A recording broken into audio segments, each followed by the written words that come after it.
দূরে তবু কাছে যে যেখানে আছে সবাইকে টেকনিক ইজি এডুকেশনের পক্ষ থেকে শুভেচ্ছা, অভিনন্দন, সাদর সম্ভাষণ। আজ এসেছে একটু ভিন্ন আঙ্গিকে। আঙ্গিকটা ভিন্ন হলেও বিষয়বস্তু কিন্তু ভিন্ন না। বরাবরের মতো গণিতের একটি বিশেষ আয়োজন নিয়ে এসেছি। আর আজকের আয়োজন শুধুমাত্র নবম শ্রেণীর শিক্ষার্থীদের জন্য। তোমরা বুঝতে পারছো আমি আসলে কি বলতে চাচ্ছি? হ্যাঁ, আমি বলতে চাচ্ছি শিক্ষা মন্ত্রণালয় কর্তৃক যে অ্যাসাইনমেন্ট বা নির্ধারিত কাজের যে কর্মসূচি চালু হয়েছে সেই কর্মসূচির ষষ্ঠ সপ্তাহের গণিতের যে আয়োজন ছিল সেটা নিয়ে আমি তোমাদের সামনে উপস্থিত হয়েছি। তাহলে বুঝতে পারছো আজকের ক্লাসটি বেশ গুরুত্বপূর্ণ। আর এই বিশেষ গুরুত্বপূর্ণ ক্লাসের গোটা প্রহর জুড়ে আমি তন্ময় জুয়েল আছি তোমাদের সাথে। তাহলে চলো আর সময় নষ্ট না করে আজকের ক্লাসটি শুরু করা যাক। তবে শুরু করার আগে একটি কথা বলে রাখি, তোমরা যারা আমাদের এই চ্যানেলটি এখনও সাবস্ক্রাইব করোনি তারা দ্রুত সাবস্ক্রাইব করো, আর যারা সাবস্ক্রাইব করেছো তাদেরকে অসংখ্য ধন্যবাদ। আমাদের এই চ্যানেলটি সাবস্ক্রাইব করলে তোমরা যে সুবিধাটি পাবে সেটা হলো এখানে পঞ্চম শ্রেণী থেকে দ্বাদশ শ্রেণী পর্যন্ত প্রায় 10,000-এর মতো শিক্ষামূলক ভিডিও আছে। তুমি চাইলে সেখান থেকে তোমার প্রয়োজন লেসনটি খুঁজে নিতে পারো। তাহলে চলো এবার আমরা ক্লাসটি শুরু করি।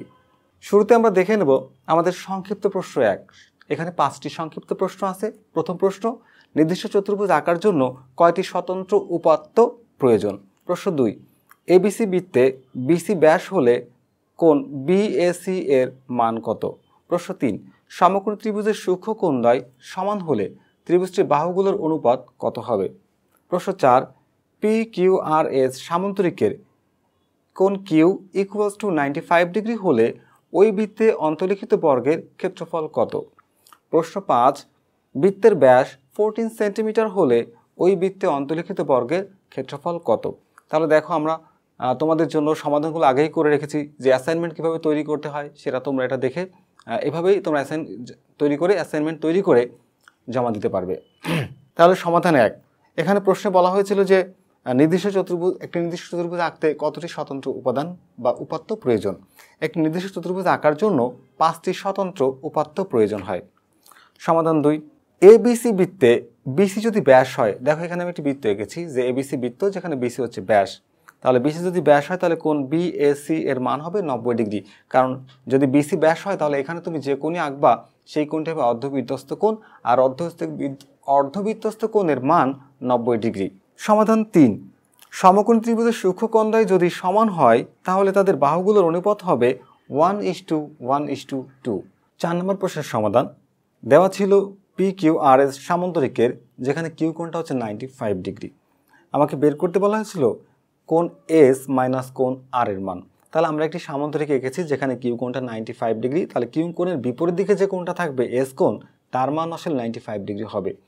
তাহলে সমান্তরিকের যে 4টি কোণকে আমি যোগ করতে পারি, সমান্তরিকের 4টি কোণ যোগ করলে হয় 4 সমকোণ বা 360 ডিগ্রি।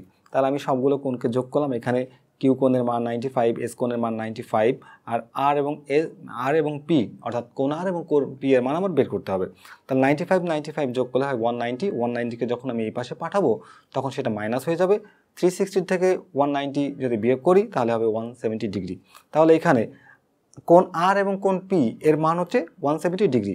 এখন কোণ আর এর মান আর কোণ পি এর মান পরস্পর সমান হবে। তাহলে আমি এই আর এবং আর অর্থাৎ পিকে আর দ্বারা রিপ্লেস করতে পারি। তাহলে 2r ইকুয়ালস টু 170 ডিগ্রি। তাহলে আর সমান এই যে 2 গুণ ছিল এই পাশে যে ভাগ করে দিই, তাহলে আর ইকুয়ালস 85 ডিগ্রি। এটা বের হলো আমার আর এর মান। আমাকে বের করতে বলা হচ্ছে পার্থক্য। তাহলে কোণ এস থেকে যখন কোণ আর বিয়োগ করব তাহলে কোণ এস এর মান 95 degree minus 85 degree equals 10 degree. তাহলে কোণ এস এবং কোণ আর এর যে পার্থক্যটা হবে 10 ডিগ্রি। 5 নম্বর প্রশ্নে বলা হয়েছে যে যদি কোনো বৃত্তের মধ্যে কোনো একটি বর্গ অন্তর্লিখিত হয় তাহলে তার বাহুর দৈর্ঘ্য কত? যদি সেক্ষেত্রে বৃত্তের ব্যাসটা দেওয়া ছিল 14 সেন্টিমিটার, তাহলে দেওয়া আছে বৃত্তের ব্যাস 14 সেন্টিমিটার। বৃত্তে অন্তর্লিখিত বর্গের কর্ণ ও বৃত্তের ব্যাস সমান হবে। দেখো আমি এখানে একটা চিত্র এঁকেছি যেখানে একটা অন্তর্লিখিত বর্গ আছে। এই বর্গের যে কর্ণ, যদি আমি এটাকে একটা নাম দিয়ে দিই যে এ বি সি ডি, তোমরা দেখো এখানে এসিটা কিন্তু কর্ণ, আর এসি কর্ণটাই বৃত্তের ব্যাস। তাহলে বৃত্তের ব্যাস এবং হচ্ছে বর্গের কর্ণ সমান। তাহলে বর্গের বাহুর দৈর্ঘ্য ধরলাম আমি এ সেন্টিমিটার। তাহলে বর্গের কর্ণ হবে √2a। এটা হচ্ছে বর্গের কর্ণের সূত্র। তাহলে যেহেতু বর্গের কর্ণের সূত্র, তাহলে আমি শর্তমাতে লিখতে পারি এটা হলো বর্গের কর্ণ আর হচ্ছে বৃত্তের ব্যাস, এরা পরস্পর সমান। এখান থেকে আমি এর মান বের করেছি 7√2। আমাকে বের করতে বলা হয়েছে বর্গের ক্ষেত্রফল। তাহলে বর্গের বাহুর দৈর্ঘ্যের উপর যদি আমি স্কোয়ার করি তাহলে ক্ষেত্রফল পেয়ে যাব। তাহলে বর্গের বাহুর দৈর্ঘ্যের উপরে স্কোয়ার করলে কি পেলাম? 98 বর্গ সেন্টিমিটার। এটাই হচ্ছে আমার এই অন্তর্লিখিত বর্গের ক্ষেত্রফল। চলো এবার তাহলে সৃজনশীল প্রশ্ন 1-এর সমাধান করি। সৃজনশীল প্রশ্ন 1-এ একটা উদ্দীপক দেওয়া আছে যে ত্রিভুজ ABC এর শীর্ষবিন্দু A এবং ভূমি সংলগ্ন কোণ B = 45 ডিগ্রি, কোণ C = 60 ডিগ্রি। ত্রিভুজটির পরিসীমা 10 সেন্টিমিটার। প্রশ্ন কতে বলা হয়েছে এ কোণের পুরো কোণের মান কত? প্রশ্ন খতে বলা হয়েছে অঙ্কন বিবরণ সহ ত্রিভুজটি আঁকো। আমরা উদ্দীপকে যে ত্রিভুজের কথা বলা হয়েছে সেই ত্রিভুজটি আঁকতে বলা হয়েছে এখানে। প্রশ্ন গ এমন একটি ত্রিভুজ অঙ্কন করো যার ভূমি সংলগ্ন দুইটি কোণ উদ্দীপকে উল্লেখিত দুইটি কোণের সমান, অর্থাৎ একটা হবে 45 ডিগ্রি, একটা হবে 60 ডিগ্রি। শীর্ষ থেকে ভূমির উপর অঙ্কিত লম্বের দৈর্ঘ্য ত্রিভুজ ABC পরিসীমার 1/3, অর্থাৎ এই যে ত্রিভুজের যে পরিসীমা 10 সেন্টিমিটার এর 3 ভাগের 1 ভাগ। অঙ্কনের চিহ্ন ও বিবরণ আবশ্যক। তাহলে চলো আমরা প্রশ্ন ক এর সমাধান করি। প্রথমে প্রশ্ন কতে বলা হয়েছে কি এ কোণের পুরো কোণ এর মান কত? তাহলে এ কোণ অর্থাৎ এখানে আমাদের দুইটা কোণের মান দেওয়া ছিল, কোণ B = 45 ডিগ্রি এবং কোণ C = 60 ডিগ্রি। তাহলে ত্রিভুজ ABC এ আমরা জানি ত্রিভুজের তিন কোণের সমষ্টি 180 ডিগ্রি। তাহলে কোণ A প্লাস কোণ B প্লাস কোণ C = 180 ডিগ্রি। এখানে আমরা B কোণের মান জানি, C কোণের মান জানি, বসিয়ে দিলাম। এই দুইটা মানকে যোগ করলে হয় 105, অর্থাৎ 105 ডিগ্রি। এই 105 ডিগ্রিকে যদি আমি ওই পাশে পাঠাই তাহলে মাইনাস হয়ে যায়। মাইনাস হয়ে গেলে কত ডিগ্রি হয়? 75 ডিগ্রি। এই 75 ডিগ্রি হলো আমার কোণ A এর মান। তাহলে এর পুরো কোণ বের করতে বলা হয়েছে। তাহলে এর পুরো কোণ কী হবে? যে 90 ডিগ্রি মাইনাস 75 ডিগ্রি = 15 ডিগ্রি। এই 15 ডিগ্রি হলো এ কোণের পুরো কোণ। সমাধান খ আমাদের যে ত্রিভুজটা আঁকতে বলেছিল আমরা এখন সেই ত্রিভুজটা আঁকবো। আমাদের যে তথ্যগুলো দেওয়া ছিল আমি লিখে নিই। মনে করি ABC ত্রিভুজের শীর্ষবিন্দু হচ্ছে A, B কোণ = 45 ডিগ্রি, C কোণ = 60 ডিগ্রি এবং পরিসীমা 10 সেন্টিমিটার। ত্রিভুজটি আঁকতে হবে। আচ্ছা, এখন ত্রিভুজটি কীভাবে আমি এঁকেছি খেয়াল করো। যে কোনো একটি রেখাংশ থেকে PQ = 10 সেন্টিমিটার কেটে নিব। আচ্ছা, এরপরে কি করব? PQ রেখার P এবং Q বিন্দুতে একই পাশে P এবং Q বিন্দু যথাক্রমে কোণ QPL = 60 ডিগ্রি এবং কোণ PQM = 45 ডিগ্রি আঁকি। কোণ দুইটির দ্বিখণ্ডক PG এবং H কোণ দুটির দ্বিখণ্ডক PG এবং QH আঁকি। আচ্ছা, এখানে যে দুটি কোণ আমি এঁকেছিলাম একটা হচ্ছে 45 ডিগ্রি, এটা 60 ডিগ্রি। কোণের নিয়মে কোণ আঁকলে 60 ডিগ্রি হয়, আর 45 ডিগ্রি একটা লম্ব এঁকে তাকে দ্বিখণ্ডিত করলে 45 ডিগ্রি হয়। এখন আমরা এই 60 ডিগ্রি কোণ আবার কোণ 45 ডিগ্রিকেও দ্বিখণ্ডিত করব। তাহলে এখানে আমি কোণ ছিল আমার হচ্ছে QPL, একে আমি অর্ধেক করে নিলাম। অর্ধেক করলে কি হলো? QPG। আচ্ছা, আর এদিকে অর্ধেক করলাম 45 ডিগ্রি কোণকে, কোণ PQH। এরা পরস্পর এ বিন্দুতে মিলিত হয়, এ বিন্দু ছেদ করে। তাহলে PA এবং QA রেখাংশের লম্ব সমদ্বিখণ্ডক আঁকি। এই যে লম্ব সমদ্বিখণ্ডক দেখতে পাচ্ছ যে এই যে PA এবং হচ্ছে QA এর লম্ব দ্বিখণ্ডক। P এর লম্ব দ্বিখণ্ডক হচ্ছে এখানে CF নাম দিতে পারি, আর এখানে আমি দিতে পারি হচ্ছে BD। এরা হচ্ছে পর্যায়ক্রমে PA এবং QA এর লম্ব দ্বিখণ্ডক। আচ্ছা, এরা কিন্তু PQ বাহুকে C এবং B বিন্দুতে ছেদ করে। তাহলে আমি AC এবং AB যোগ করি, তাহলে ABC উদ্দিষ্ট ত্রিভুজ। আশা করি বুঝতে পেরেছো। তাহলে চলো আমরা এবার পরবর্তী প্রশ্নের সমাধান করি। এখন সমাধান করব 1 নম্বর সৃজনশীল প্রশ্নের গ। আমাদের উদ্দীপকে যে দুইটি কোণ দেওয়া ছিল, একটি 60 ডিগ্রি এবং একটি 45 ডিগ্রি, আর যে পরিসীমা দেওয়া ছিল তার 1/3 হবে এখনকার যে ত্রিভুজ তার উচ্চতা। আচ্ছা, তাহলে সেই তথ্যগুলো আমি আগে এঁকে নিয়েছি, এখন আমি ত্রিভুজ আঁকবো। তাহলে কীভাবে এঁকেছি সেই বর্ণনাটুকু আমি তোমাদেরকে এখন দিতে চাই। মনে করি ভূমি সংলগ্ন দুইটি কোণ যথাক্রমে যে কোণ দুইটি দেওয়া ছিল 60 ডিগ্রি এবং 45 ডিগ্রি, শীর্ষবিন্দু থেকে ভূমির উপর অঙ্কিত লম্বের দৈর্ঘ্য এই 10কে 3 দিয়ে ভাগ করছি, তাহলে 10/3 লিখতে পারি। দৈর্ঘ্য দেওয়া আছে, ত্রিভুজটা আঁকতে হবে। অঙ্কনের বিবরণ, যে কোনো রেখাংশ এডি থেকে 10/3 সেন্টিমিটার নিই। তাহলে যে কোনো একটা রেখাংশ এডি থেকে আমি এই যে 10/3 সেন্টিমিটার নিলাম। আচ্ছা, এডি রেখাংশের এ ও ডি বিন্দুতে যথাক্রমে কোণ PAQ এবং MDN লম্ব আঁকি। PQ রেখাংশের যে পাশে MN রেখাংশ অবস্থিত সেই পাশে কোণ PAB = 45 ডিগ্রি। এই যে কোণ PAB সমান এই যে 45 ডিগ্রি, আর এদিকে QAC সমান হচ্ছে 60 ডিগ্রি কোণ আঁকি। মনে করি AB এবং AC রেখাংশ MN রেখাকে B ও C বিন্দু ছেদ করে। তাহলে ABC হচ্ছে উদ্দিষ্ট ত্রিভুজ। এখন সমাধান করব সংক্ষিপ্ত প্রশ্ন 2। সংক্ষিপ্ত প্রশ্ন 2 এই সেটে 5টি প্রশ্ন আছে মোট। 1 নম্বরে বলা হয়েছে যে 3x inverse plus 7y inverse whole inverse equals to কত। এখানে আছে কি √5 to the power y plus 1 equals cube root to the power 2y minus 1 হলে y এর মান কত। আচ্ছা 3 নম্বর কোশ্চেনে বলা হয়েছে log x যেখানে বেস হচ্ছে x আর পাওয়ার হচ্ছে 125 ইকুয়াল 6 হলে x এর মান কত।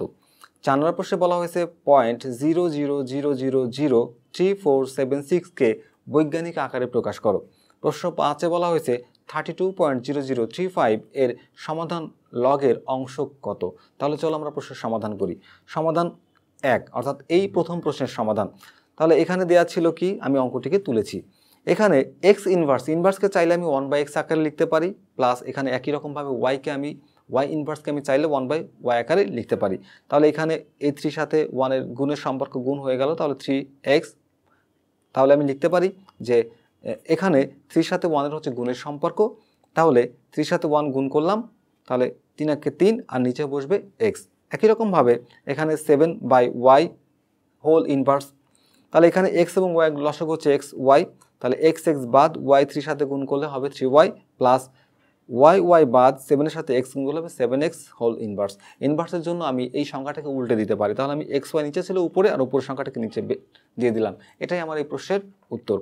তাহলে 2 নম্বর প্রশ্নে বলা হয়েছে √5 to the power y plus 1 equals cube root 5 to the power y 2y minus 1।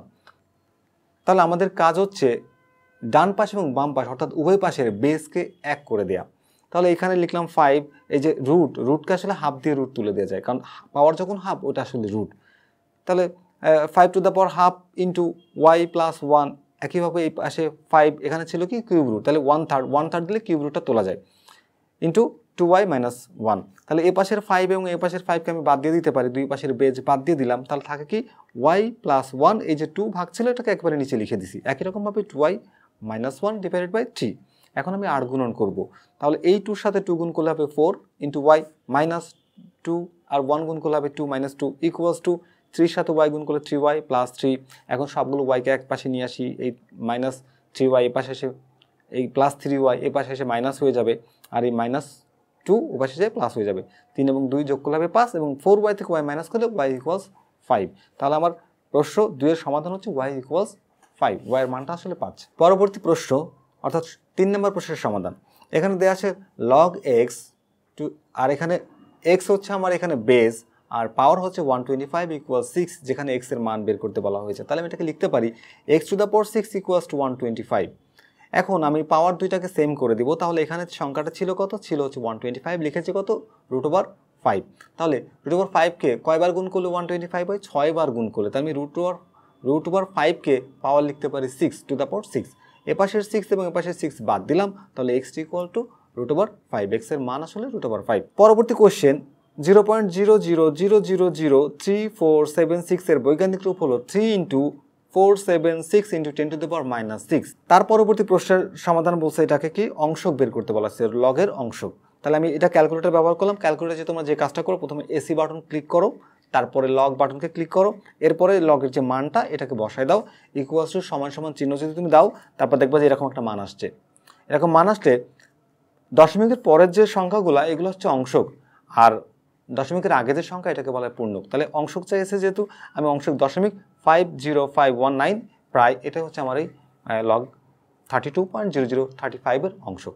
এবার চলো আমরা সৃজনশীল প্রশ্ন 2 এর সমাধান করি। তোমরা দেখতে পাচ্ছ একটা সৃজনশীল প্রশ্ন দেয়া আছে, আমরা সরাসরি সমস্যার সমাধানে চলে যাব। সমাধান ক দেওয়া আছে কি a equals 4 two the power 2p plus 1, এটা হচ্ছে এর মান দেয়া আছে। আর আমাদের প্রশ্নে দেওয়া ছিল যে a ইকুয়ালস 128। তাহলে এই যে এর মান 4 two the power 2p plus 1, তাহলে এর পরিবর্তে লিখতে পারি 4 two the power 2p plus 1 equals 128।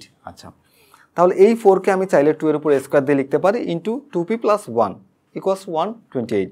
তাহলে এই 2 সাথে 2 গুণ করলে হবে 4p প্লাস 2 ইকুয়ালস টু, এখানে কত ছিল 128। আমার কাজ হচ্ছে দুই পাশের বেসকে মিলিয়ে দেয়া। এ পাশে ছিল কত 2, তাহলে আমি এ পাশে লিখলাম 2। আসলে এখানে সংখ্যাটা ছিল কত 128। তাহলে 128 2 এর উপর পাওয়ার কত হলে 128 হয়? 2 এর উপর পাওয়ার যখন 7 হয় তখন ওই সংখ্যাটা হয় 128। তাহলে এই পাশের বেজ এবং এই পাশের বেজকে বাদ দিয়ে দিই, তাহলে 4p + 2 = 7। এই যে 2 এ পাশে প্লাস ওই পাশে পাঠিয়ে মাইনাস করে দিলাম, 7 থেকে 2 বিয়োগ করলে 5, আর এই যে 4 ছিল গুণ, এ পাশে পাঠিয়ে করলাম ভাগ, তাহলে p = 5/4। এটাই আমার এই প্রশ্নের উত্তর। এখন আমরা প্রশ্ন ক্ষয়ের সমাধান করব। দেওয়া ছিল কি যে b = 7 to the power m + 1 divided by 7 to the power m into m - 1 এবং c = 49 to the power m + 1 divided by 7 to the power m - 1 into m + 1। তাহলে আমার প্রশ্নে বলেছিল যে b ডিভাইডেড বাই c = 1/49 এটা প্রমাণ করতে। তাহলে আমি বাম পক্ষকে তুলেছি এবং বির যে মানটা ছিল এই মানটা আমি এখানে বসিয়ে দিয়েছি, ডিভাইডেড বাই এখানে সির যে মানটা ছিল সেই মানটাকে আমি বসিয়ে দিয়েছি।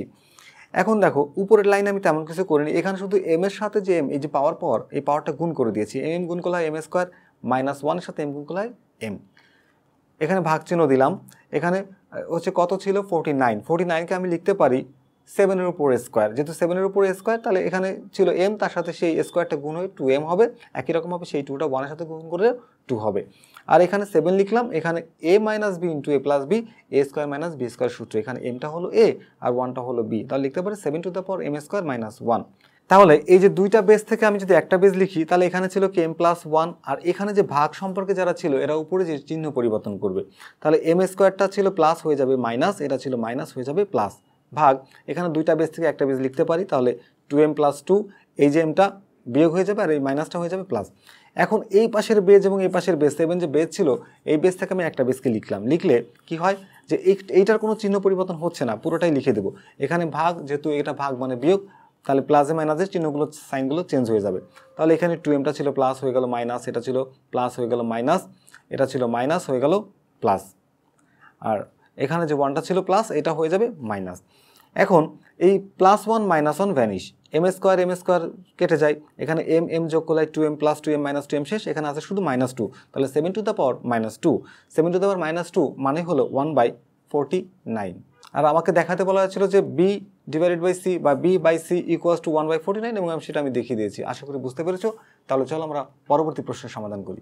প্রশ্ন গতে বলা হয়েছে দেখাও যে d = log 2। তাহলে d এর একটা মান দেয়া ছিল, এই যে d এর মানটা আমি এখানে বসিয়ে দিয়েছি, তাহলে d বাম পক্ষে লিখতে পারি d, তাহলে d এর মানটা এখন বসিয়ে দিলাম। d এর মান হচ্ছে 7 log 10/9 - 2 log 25/24 প্লাস 3 log 81/80। এখন এখানে এই যে লগের যে সামনে যে সংখ্যাটা ছিল চাইলে এটাকে আমি পিছনে পাঠিয়ে দিতে পারি, আর এখানে এই যে 10কে লিখতে পারি 5 × 2 এবং 9কে লিখতে পারি 3 এর উপর স্কোয়ার।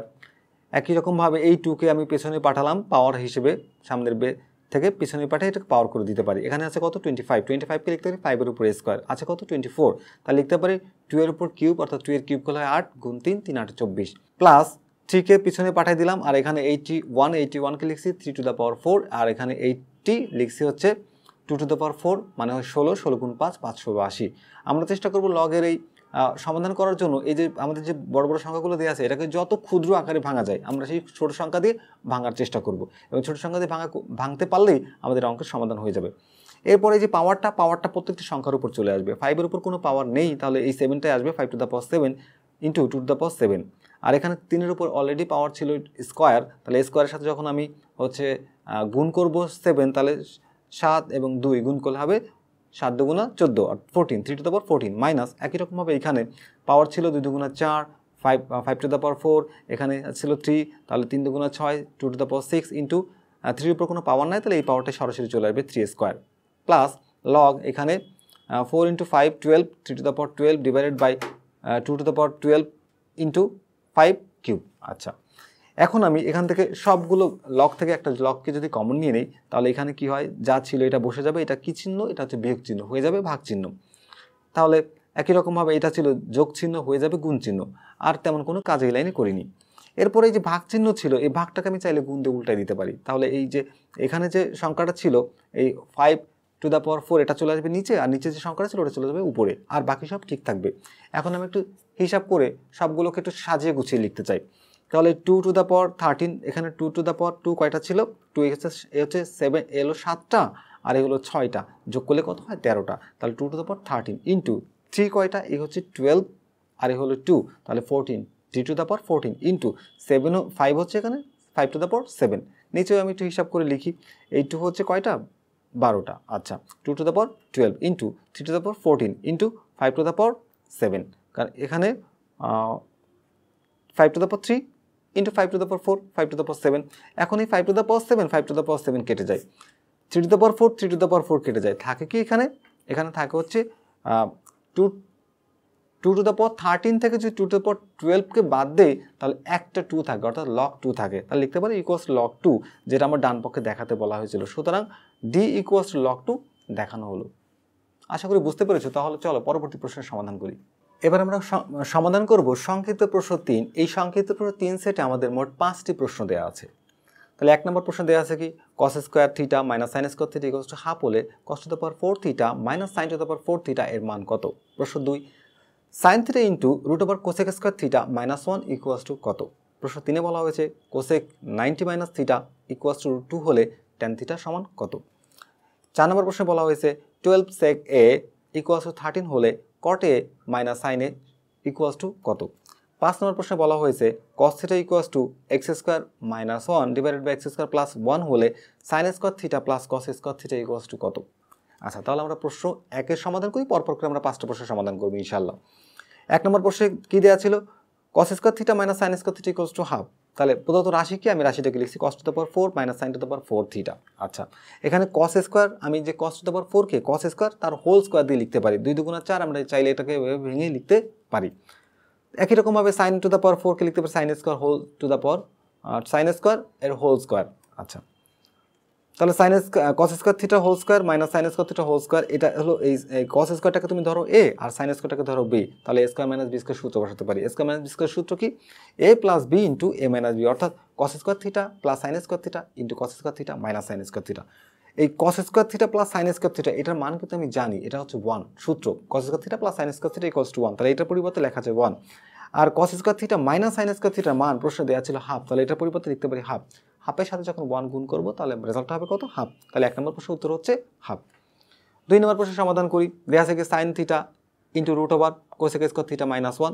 এই কোসেক স্কয়ার থিটা মাইনাস 1 তার পরিবর্তে লেখা যায় cot স্কয়ার থিটা, কারণ কোসেক স্কয়ার থিটা মাইনাস 1 এর সূত্র হচ্ছে cot স্কয়ার থিটা। তাহলে sin থিটা লিখলাম, এই রুট এবং স্কয়ারে কেটে যায়, থাকে cot থিটা। cot থিটার পরিবর্তে আমি চাইলে cos square theta by sin square theta লিখতে পারি, কারণ cos theta equals to sin cos theta by sin theta. এখানে উপরে sin এবং নিচে sin কেটে যায়, থাকে হচ্ছে cos থিটা। তাহলে আমার 2 নম্বর প্রশ্নের উত্তর হচ্ছে cos থিটা। তাহলে 3 নম্বর প্রশ্নের সমাধান। 3 নম্বর প্রশ্নে দেওয়া ছিল কি cosec 90 minus theta equals to √2 হলে tan থিটার মান কত। আচ্ছা তাহলে cosec 90 minus theta, cosec 90 minus theta তার পরিবর্তে লেখা যায় sec থিটা, কারণ কোসেক 90 মাইনাস থিটার সূত্রই হচ্ছে sec থিটা ইকুয়ালস টু √2। তাহলে √2 sec কত ডিগ্রি মান, √2 হচ্ছে sec 45 ডিগ্রি মান। তাহলে √2 কে তুলে দিয়ে লেখা যায় sec 45 ডিগ্রি। দুই পাশ থেকে sec যদি বাদ দিয়ে দাও তাহলে থিটা ইকুয়ালস টু 45 ডিগ্রি। আমাকে বের করতে বলা হয়েছে tan থিটার মান, তাহলে লিখতে পারি tan theta equals two tan থিটার মান কত ডিগ্রি, 45 ডিগ্রি। tan 45 ডিগ্রির মান হচ্ছে 1, তাহলে আমার এই প্রশ্নের উত্তর হচ্ছে 1। এখন আমরা 4 নম্বর প্রশ্নের সমাধান করব। দেয়া আছে কি 12 sec a ইকুয়ালস টু 13, আমাকে বের করতে বলা হয়েছে cot a মাইনাস sin এর মান। তাহলে এই যে 12 a ইকুয়াল টু 13 দেওয়া ছিল, এই যে 12 সেকের সাথে গুণ ছিল, আমি ওই পাশে পাঠিয়ে করে দিলাম ভাগ। এখন আমি একটি সমকোণী ত্রিভুজ এঁকেছি। সমকোণী ত্রিভুজের আমরা sec থিটার সূত্র থেকে জানি অতিভুজ বাই ভূমি। তাহলে অতিভুজের মান 13, ভূমির মান হচ্ছে 12, তাহলে আমি লম্বের মানটা বের করে নিলাম, আর এটা হচ্ছে আমার সেই থিটা বা কোণ, এ কোণ। তাহলে বিসির মান এখন আমি জানি, আমাকে বের করতে বলা হয়েছে কিসের মান, cot a minus sin a। তাহলে লিখলাম cot a minus sin a। এই যে cot এর সূত্র হচ্ছে ভূমি বাই লম্ব, তাহলে কটের পরিবর্তে লিখতে পারি ভূমি বাই লম্ব, এখানে ভূমির মান হচ্ছে 12 আর লম্বের মান হচ্ছে 5, লিখে দিলাম। মাইনাস সাইনের সূত্র হচ্ছে লম্ব বাই অতিভুজ, এখানে লম্বের মান হচ্ছে 5 আর অতিভুজের মান হচ্ছে 13। তাহলে এটাকে বিয়োগ করতে গেলে আমাকে লসাগু করতে হবে, 5 এবং 13 এর লসাগু করলে হবে 65। এই 5কে যদি আমি 65কে যদি 5 দিয়ে ভাগ করি তাহলে হবে কত, 13 ইন্টু 12 156, মাইনাস এই 65কে 13 দিয়ে ভাগ করলে কত হবে, যাবে হচ্ছে 5 বার। তাহলে সেই 5-এর সাথে এই 5 গুণ করলে কত হবে, 25। তাহলে 156 থেকে 25 যদি মাইনাস করি তাহলে হবে কি 131 ডিভাইডেড বাই 65। এটাই হচ্ছে 4 নম্বর প্রশ্নের উত্তর। এখন 5 নম্বর প্রশ্নটি আমরা খেয়াল করি। 5 নম্বর প্রশ্নটি একটু অন্যরকম। তাহলে দেয়া আছে কি cos theta equals to x square minus 1 divided by x square plus 1। তাহলে আমি আবারও একটি সমকোণী ত্রিভুজ এঁকেছি। ত্রিভুজের মাধ্যমে সমাধান করলে অঙ্কগুলো আসলে সহজ হয়। ত্রিভুজের মাধ্যমে সমাধান ছাড়াও এটি কিন্তু সমাধান করা যায়, তবে আমার কাছে মনে হয়েছে যে এটি একটু সহজ, এটা তোমাদের বুঝতে সুবিধা হবে, এই জন্য আমি এইভাবে করে দিয়েছি। তাহলে দেখো cos থিটার মান দেয়া আছে, তাহলে cos-এর সূত্র থেকে আমরা জানি কি, যদি এখানে সি বিন্দুতে আমার থিটা হয় তাহলে এবিসি ত্রিভুজ কল্পনা করে এটা হবে লম্ব, এটা হবে ভূমি, এটা হবে অতিভুজ। cos-এর সূত্র থেকে আমি জানি ভূমি বাই অতিভুজ, তাহলে ভূমির মানটা হচ্ছে এখানে x² - 1 লিখে দিলাম, আর অতিভুজের মান হচ্ছে কি x² + 1। লম্বের মানটা আমি জানি না, আমি পিথাগোরাসের সূত্র অ্যাপ্লাই করে লম্বের মানটা বের করতে পারি। তাহলে লিখতে পারি যে ab² = অর্থাৎ লম্ব স্কয়ার সমান সমান অতিভুজ স্কয়ার মাইনাস ভূমি স্কয়ার। তাহলে এখানে লিখতে পারি যে অতিভুজ হচ্ছে কি x² + 1 হোল স্কয়ার মাইনাস ভূমি হচ্ছে x² - 1 হোল স্কয়ার। তোমরা একটু খেয়াল করো ভালো করে যে এখানে x² ধরো তুমি a আর 1টাকে ধরো তুমি b, তাহলে a plus b whole square minus a minus b whole square, এটা আসলে 4ab সূত্র। কিসের সূত্র? 4ab সূত্র। লিখছি 4x² a, 1টা হলো b। এবার 4-এর রুট করলে কত হয়ে যায়? 2, রুট a স্কয়ারে কাটা যায় x, আর একের সাথে যা গুণ করবো তাই আসলে 2x হয়। তাহলে এখানে a এর মান কত বের হলো? 2x। আমাকে বের করতে বলা হয়েছে sin square theta plus cos square থিটার মান। তাহলে sin square theta plus cos square theta equals two, এখানে সাইনের সূত্র কি? সাইনের সূত্র হচ্ছে লম্ব বাই অতিভুজ, এখানে লম্ব কি 2x, তাহলে 2x বাই অতিভুজ হচ্ছে x² + 1 প্লাস cos-এর সূত্র হচ্ছে ভূমি বাই অতিভুজ, তাহলে ভূমি হচ্ছে x² - 1 ডিভাইডেড বাই এখানে অতিভুজ x² + 1 হোল স্কয়ার। ওকে, যেহেতু স্কয়ার ছিল আমি মানগুলোর উপরে স্কয়ার দিলাম, কারণ সাইন এবং cos-এর উপরে স্কয়ার ছিল। আচ্ছা, এখন আমি স্কয়ারটাকে আলাদা করে দিই। এখানে 2x এর স্কয়ার করলে হবে 4x², আর এখানে নিচে এই x² + 1 হোল স্কয়ার করে দিলাম, প্লাস এখানে x² - 1 whole square divided by x² + 1 whole square. এখন এখানে আমি যোগ করতে গেলে লসাগু করতে হবে, তাহলে x² + 1 হোল স্কয়ার এবং x² + 1 হোল স্কয়ারের লসাগু হচ্ছে x² + 1 হোল স্কয়ার। তাহলে x² + 1 হোল স্কয়ার, এই দুইটা বাদ, উপরে 4x² বসে যাবে। একই রকমভাবে এইটা এবং এইটা বাদ, এই উপরে এটা এসে বসে যাবে। আমি একটু সাজাই লিখেছি পরের লাইনে যে x² - 1 হোল স্কয়ারকে আগে লিখেছি আর 4x² পরে লিখেছি। তুমি এই x² a ধরো, x² ধরো a আর 1টাকে ধরো b, তাহলে a minus b whole square plus 4ab, এটা আসলে a প্লাস b হোল স্কয়ারের সূত্র। তাহলে এর পরিবর্তে লেখা যায় কি a plus b whole square. নিচে দেখো কি x² + 1 হোল স্কয়ার আর উপরেও আছে x² + 1 হোল স্কয়ার, এটাকে যদি এটা দিয়ে ভাগ করি তাহলে 1 হয়ে যায়। আমার 5 নম্বর প্রশ্নের উত্তর হচ্ছে 1। আশা করি বুঝতে পেরেছো। তাহলে আজকের ক্লাসটা এখানেই শেষ করছি। শেষ করার আগে তোমাদেরকে কিছু ইনফরমেশন দিতে চাই যে আমাদের আরও কয়েকটি ইউটিউব চ্যানেল আছে, যে টেকনিক ইজি এডুকেশন ক্রিয়েটিভ এবং টেকনিক ইজি এডুকেশন এমসিকিউ এবং টেকনিক ইজি এডুকেশন লাইভ। তুমি যদি এই চ্যানেলগুলো সাবস্ক্রাইব করো তাহলে সৃজনশীল প্রশ্নের কীভাবে সমাধান করতে হয় সেগুলো তোমরা আমাদের যে চ্যানেল আছে টেকনিক ইজি এডুকেশন ক্রিয়েটিভ, এখান থেকে তোমরা প্রয়োজনীয় যে সৃজনশীল প্রশ্ন যেগুলো পরীক্ষাতে আসে এগুলোর সমাধান কীভাবে করতে হয় তোমরা শিখে যাবে। অতি স্বল্প সময়ের মধ্যে কিভাবে গাণিতিক সমস্যার সমাধান করতে হয় সেটা যদি তুমি শিখতে চাও তাহলে আমাদের টেকনিক ইজি এডুকেশন এমসিকিউ চ্যানেলটি সাবস্ক্রাইব করতে পারো। আমাদের সাথে লাইভে অংশগ্রহণ করতে পারো, লাইভ ক্লাস তোমরা দেখতে পারো। তখন চাইলে তুমি তাহলে তোমাকে কি করতে হবে টেকনিক ইজি এডুকেশন লাইভ চ্যানেলটিকে সাবস্ক্রাইব। তাহলে আর কথা বাড়াবো না, আজকের মতো এখানে শেষ করছি। দেখা হবে আবারও পরবর্তীতে অন্য কোনো গাণিতিক সমস্যা নিয়ে। সেই পর্যন্ত সবাই ভালো থেকো, সুস্থ থেকো, নিরাপদে থেকো, এই প্রত্যাশায় আজকের মতো বিদায়। আল্লাহ হাফেজ।